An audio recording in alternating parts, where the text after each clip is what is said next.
hoy jueves, gracias a Dios, con calles un poco más despejadas, tal vez no diríamos con absoluta normalidad, pero gracias a Dios mucho más despejadas luego de las medidas de contingencias que fueron precisamente implementadas el día de ayer en virtud del hueco, este cráter que se abrió en la autopista General Cañas. Sin embargo, el día de hoy hemos decidido hablar sobre un tema de fondo que es importante, y es que Costa Rica acaba de cuantificar en cerca de 350,000 personas el número de inmigrantes que viven en el país. Una buena parte de esos inmigrantes son niños. Queremos conocer en qué condiciones viven, cuáles son sus desafíos para poder crecer y desarrollarse acá en Costa Rica. Y para esto hemos invitado el día de hoy a la señora Paola Casafont, consultora de UNICEF y que precisamente participó en el desarrollo de este estudio denominado Estado de la Niñez y Adolescencia Migrante en Costa Rica. Buenos días y bienvenida, Paola. Buenos días, Michelle, y muchas gracias por la invitación. Encantada. Paola, en primer lugar, ¿cuántos son los niños migrantes que viven acá en Costa Rica? Bueno, ese dato exactamente de acuerdo con el último censo no lo tenemos, pero de acuerdo con el censo del 2000, ¿verdad?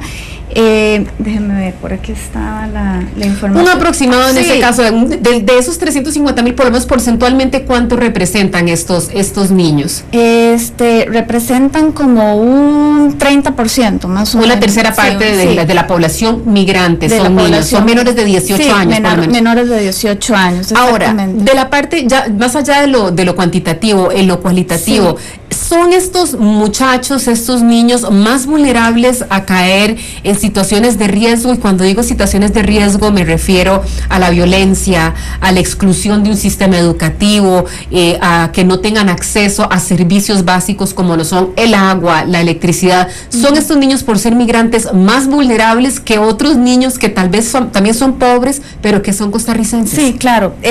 Precisamente este estudio yo creo que es muy importante porque viene a visibilizar la problemática de estas personas menores de edad migrantes, o sea, porque se ha hablado mucho de la migración en general, la migración de adultos, pero hay pocos estudios y poca sistematización en relación con la migración de estas personas menores de edad, que enfrentan muchísimos problemas de acceso a servicios básicos como salud, como educación, el tema de la discriminación, de la integración en las escuelas, por ejemplo, o en las comunidades. Es otro problema que pues afecta mucho el afianzamiento de su identidad, ¿verdad?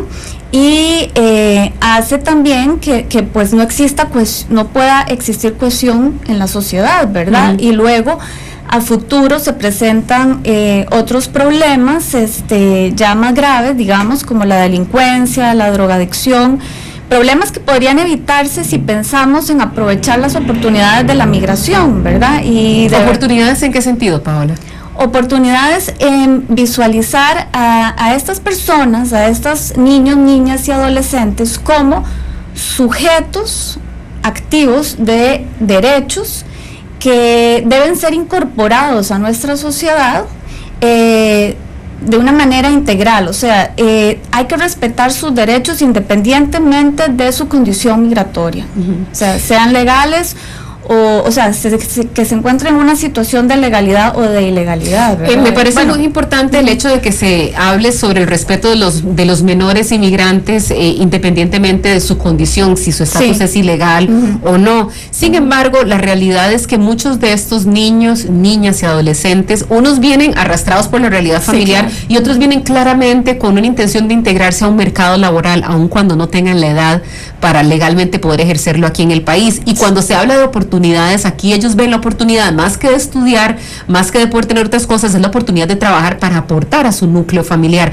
¿Cómo hacer para que no entre en conflicto esa oportunidad y esa urgencia que tienen para poder aportar a la familia con las necesidades que tiene un niño y una niña adolescente, que es formarse, que es estar en la escuela, estar en el colegio, y de tal manera tener mayores oportunidades ahora sí para desarrollarse a futuro? Sí, claro, yo creo que aquí es muy importante la coordinación interinstitucional, o sea, se ha trabajado, digamos, que desde diferentes instituciones estatales, ¿verdad?, en políticas y planes dirigidos a la niñez, pero primero muy pocas veces se contempla la parte de la niñez migrante, ¿verdad?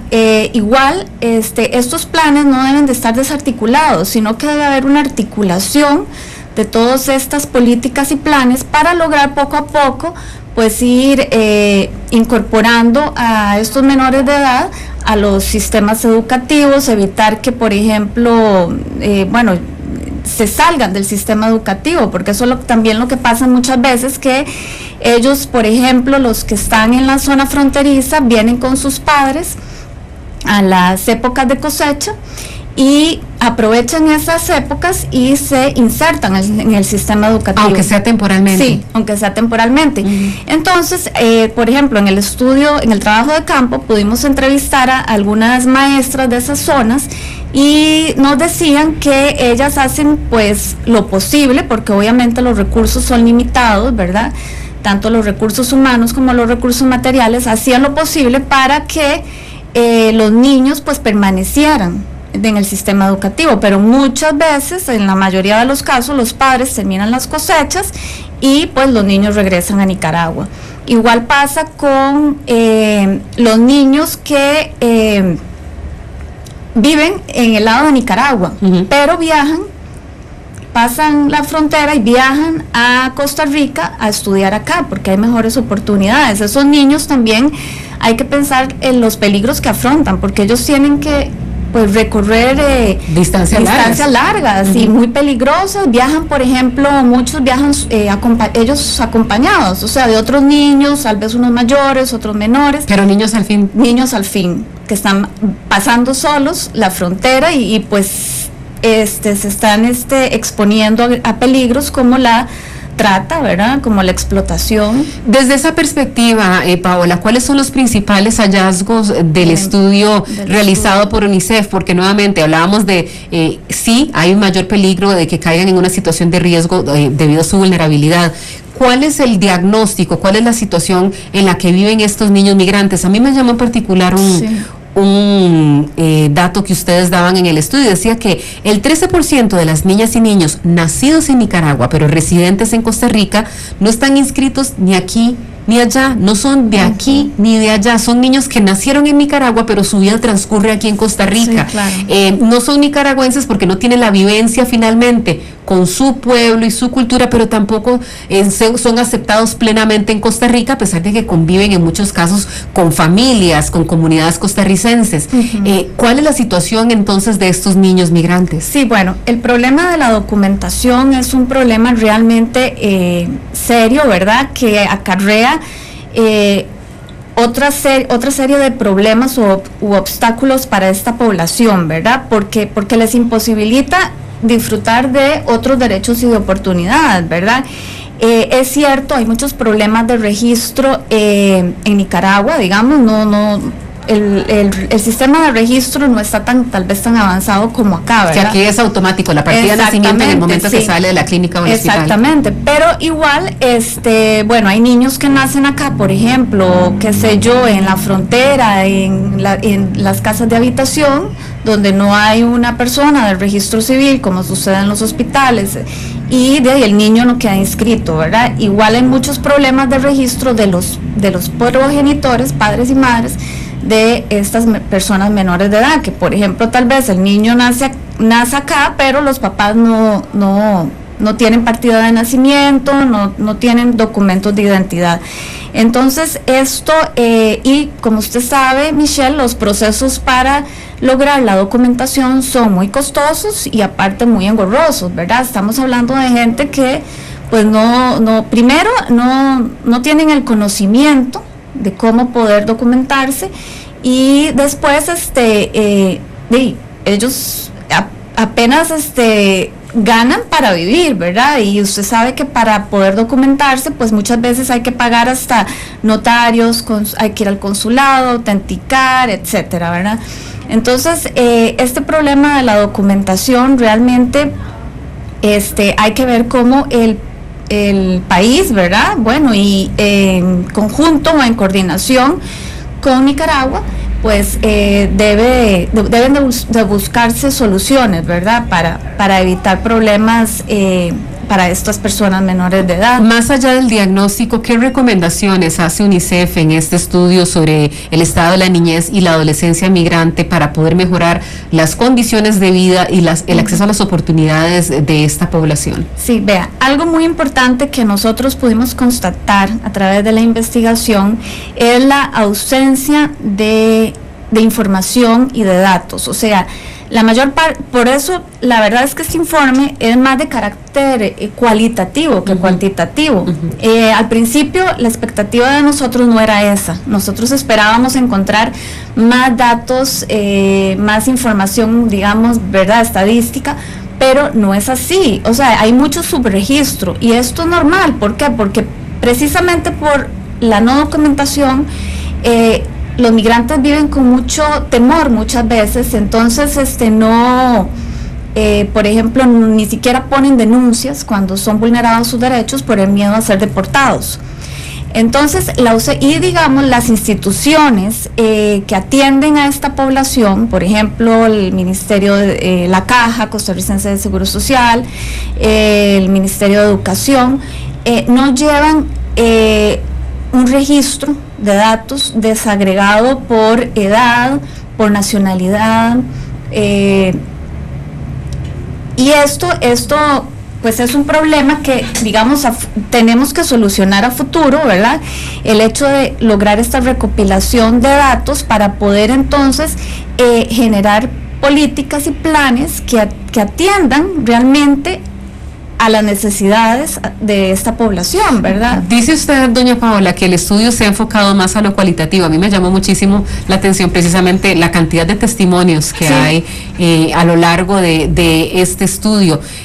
¿Cuál es la demanda más apremiante que hace el inmigrante y particularmente el joven inmigrante, ese que ve en Costa Rica el lugar a donde se establecerá, donde va a formar su hogar, a donde va a desarrollarse desde el punto de vista material?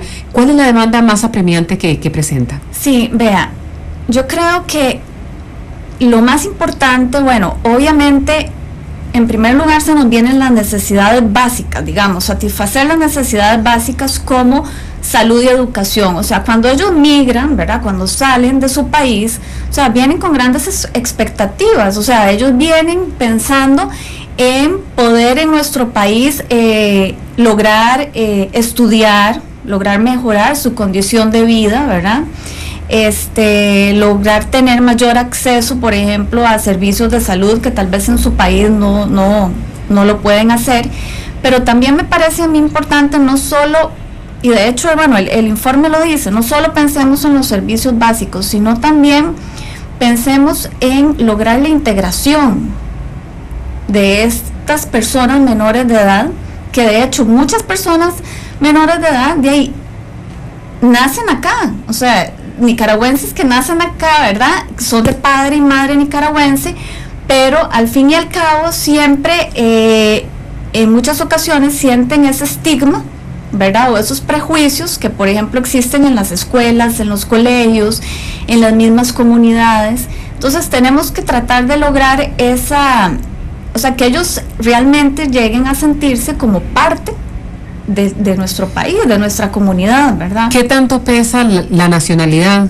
¿Qué tanto pesa el acento? ¿Qué tanto pesa ese tipo de elementos a la hora de establecer puentes de comunicación y de convivencia entre niños, niñas y adolescentes que tal vez nacieron acá, pero su contexto, finalmente su idiosincrasia viene muy marcada por la nacionalidad de sus padres? ¿Qué tanto pesa esa barrera? Sí, esa barrera yo creo que también pesa muchísimo. De hecho, hay en una parte del estudio, en una entrevista, se decía que muchas veces los niños o las niñas y adolescentes trataban de disimular su acento, o trataban, por ejemplo, de no expresarse con tal vez frases que son como muy características del pueblo nicaragüense.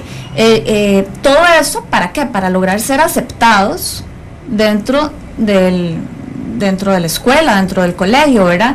Por eso es muy importante, yo creo,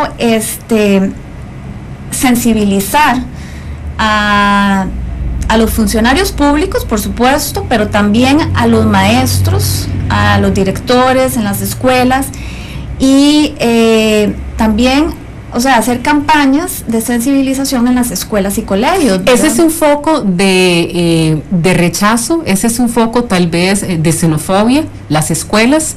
Tal vez los maestros, tal vez los mismos niños. ¿Ese es un foco en donde el inmigrante siente el peso precisamente de ser extranjero? Sí, claro, ese es un problema grande, digamos, que es lo que hace, bueno, que ellos no pueden afianzar su identidad cultural. Igual es importante, o sea, si están acá en Costa Rica, es cierto, con nuestras costumbres, nuestras tradiciones, etcétera, pero es importante que rescatar también, digamos, su identidad, digamos, ¿verdad? Sus tradiciones, sus costumbres, las costumbres nicaragüenses.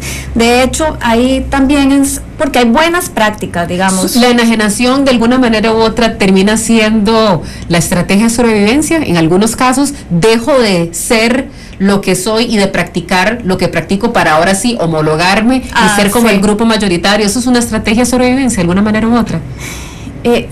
Sí, muchos yo creo que lo hacen así para lograr ser aceptados y para poder adaptarse y poder, porque yo creo que eso de ahí es la única forma para poder seguir avanzando dentro tal vez del sistema educativo o dentro de la comunidad.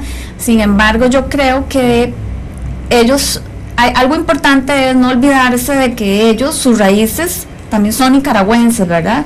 Entonces, cómo poder, digamos, dentro de las escuelas, desarrollar actividades, digamos, que sean propias de su país, que puedan también disfrutar los niños costarricenses y lograr así la interculturalidad, ¿verdad? Uh-huh. de ambos países. Eso es algo que los va a favorecer tanto a los niños nicaragüenses como a los niños costarricenses. Paola, ¿verdad? Quisiera abrir estos minutos para que si usted tuviera algún testimonio, quisiera opinar sobre este tema, nos llama al 905-222-0000. Estamos hablando con Paola Casafont, consultora de UNICEF, sobre el estado de la niñez y la adolescencia migrante, cuáles son los retos y cuáles son las oportunidades que también tiene esta población. En este momento aproximadamente un 9% de la población costarricense está conformada por inmigrantes. De esos 350 y resto de 1,000 de inmigrantes, por lo menos una tercera parte son niños, niñas y adolescentes. Tal vez mientras esperamos las llamadas al 905-222-0000, me gustaría preguntarle, Paola, de parte del TICO hay una preocupación importante y es la saturación que de alguna manera u otra, o la presión que de alguna manera u otra la población inmigrante haga sobre los servicios de salud fundamentalmente, o los mismos servicios de educación. Las escuelas están llenas de niños, ya las aulas no son de 20 chiquitos, son 30, 40 niños. Bueno, es la única alternativa para que todos vayan y aprendan independientemente de su nacionalidad. ¿Hay alguna apreciación en el estudio en torno a ese tema? Y si de alguna manera u otra eso también limita el acceso a las oportunidades de los niños y niñas inmigrantes. Sí, claro, eso es una percepción, ¿verdad?, que tiene la sociedad de que la saturación, por ejemplo, de los sistemas de salud es culpa de los migrantes, digamos, de las personas inmigrantes nicaragüenses, de que no funciona el sistema educativo también, que la mayor parte de los delincuentes y la violencia intrafamiliar son nicaragüenses. Se le atribuye a esta población. Pero esto no es así. O sea, esto en realidad muchísimos de las personas nicaragüenses cotizan para la Caja Costarricense de Seguro Social, y estas son pues percepciones, en mi criterio, erróneas, y bueno, así se establece en el estudio, que lo que hacen es crear esas actitudes xenofóbicas y discriminatorias hacia esta población, achacándoles a ellos las falencias institucionales. Exactamente. Que hay. Doña Paola, permítame, voy a introducir precisamente a Nelson, que nos llama desde Heredia. Muy buenos días, Nelson, le escuchamos. Hola, buenos días. Adelante, Nelson. Sí, es muy breve, nada más. Quizás un poco para hablar de respecto a lo que está hablando la muchacha. Gran parte, tal vez, me parece a mí, es la crianza de los hijos. ¿Aló? ¿La crianza de los hijos en qué sentido, perdón, si me puede repetir? Ok, en el sentido de que, digamos, yo soy nicaragüense. Ajá. Tengo un hermano aquí que tiene 9 años de edad. Y a veces es un problema la indiscriminación en la escuela o en el colegio. ¿Discriminación de qué tipo es la que se ha percibido, don Nelson? ¿En qué sentido? Bueno, en el sentido de que los mismos padres, hasta incluso maestros a veces se burlan de los extranjeros, llámese nicaragüense, llámese de cualquier país. Muchísimas gracias por el comentario y también por su testimonio, don Nelson. Tenemos a Ricardo de Barrio Cuba. Muy buenos días, Ricardo, le escuchamos. Buenos días. Bueno, en mi caso lo que yo he notado es de que a los jóvenes cuando no tienen su documentación al día, se les ha diplomáticamente marginado. Por ejemplo, cuando mi hija en tercer año o en noveno año quiso tomar una carrera técnica, no le dijeron que no. Y ahora estoy pensando yo, digamos, en los otros dos que tengo en el colegio, en séptimo y octavo, que cuando ellos lleguen a noveno año, si estamos vivos, quizás se repetiría la historia. Entonces se les margina por el simple hecho tal vez de no tener su documentación al día y tal vez solamente el pasaporte como identificación.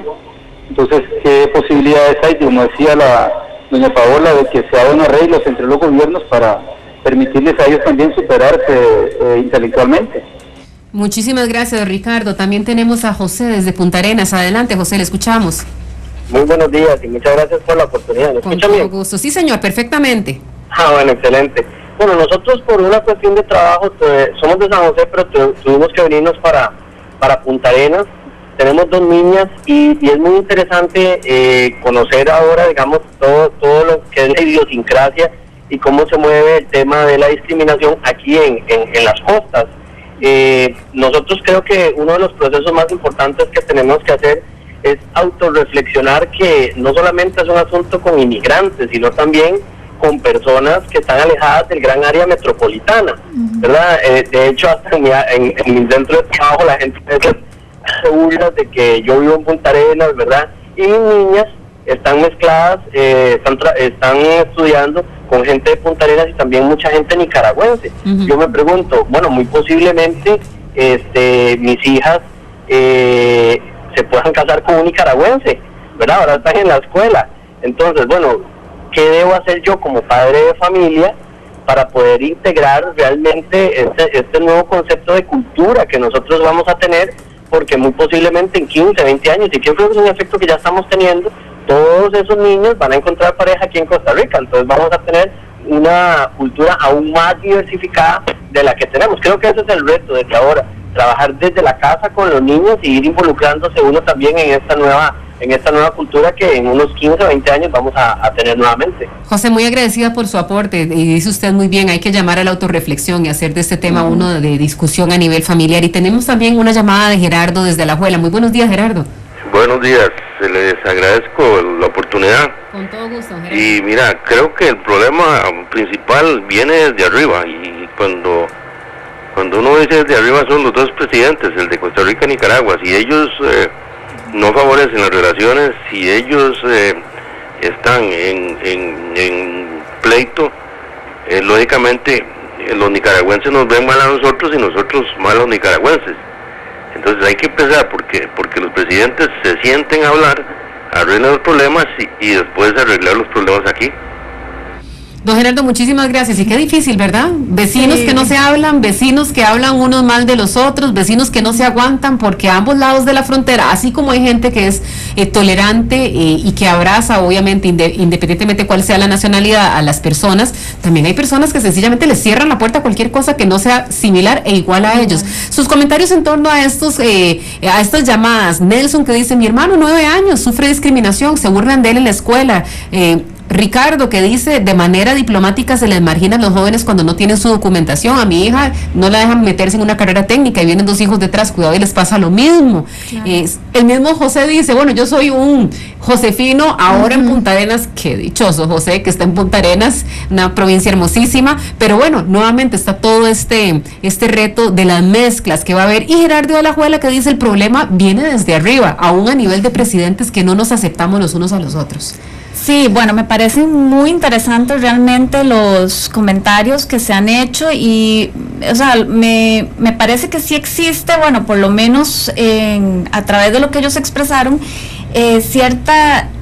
sensibilización o están conscientes de la problemática, ¿verdad?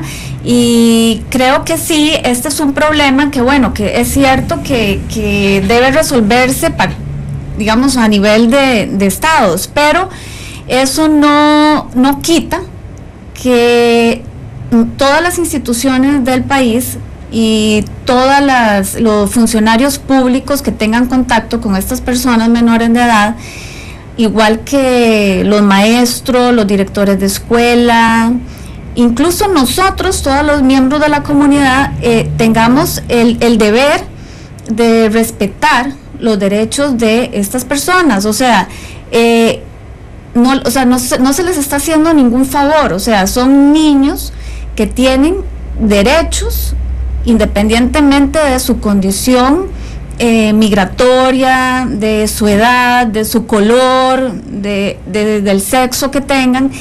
Y Costa Rica ha suscrito muchos instrumentos internacionales que forman parte de nuestro derecho interno, y por tanto tenemos la obligación de respetar los derechos a esta población migrante, ¿verdad?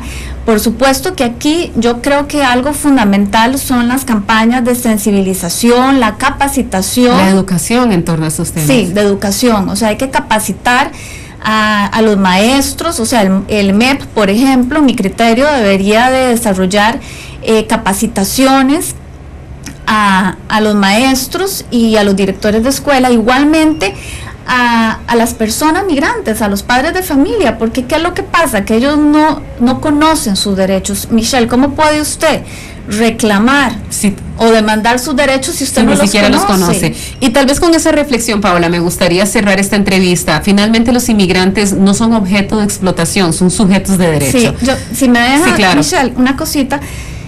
Debemos ver en la migración, y sobre todo, bueno, la migración en general y en la migración de niños, niñas y adolescentes, como una oportunidad para el desarrollo social de nuestro país, no como un problema o una amenaza. Y quisiera leer una cosita que saqué del Estado de Población Mundial del 2006, que dice: las personas migrantes son, ante todo y sobre todo, seres humanos, sea cual fuere su situación, regular o irregular.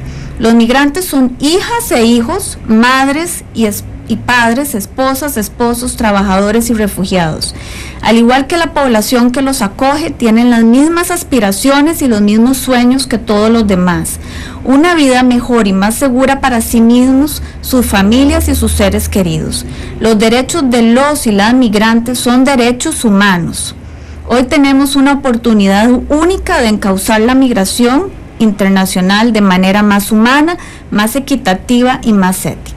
Doña Paola, muchísimas gracias y gracias por esa reflexión, y esperamos que a partir de esta conversación igualmente usted también desarrolle esa sensibilidad para poder de alguna manera u otra promover el desarrollo equitativo de los niños y niñas costarricenses como los niños y niñas migrantes. Igual ellos se merecen las oportunidades de poder crecer y desarrollarse y ser felices en este país que, gracias a Dios, tiene mejores condiciones que el país de donde proceden sus padres y donde ellos hubieran querido crecer, pero que finalmente no les ofrece las condiciones apropiadas. Gracias a ustedes por haber estado con nosotros en Minuto a Minuto, y vamos de inmediato con el noticiero deportivo. Cuando el instante no basta, cuando el instante no basta con la realidad. Esto fue Minuto a Minuto, más allá de la noticia, por Radio Monumental.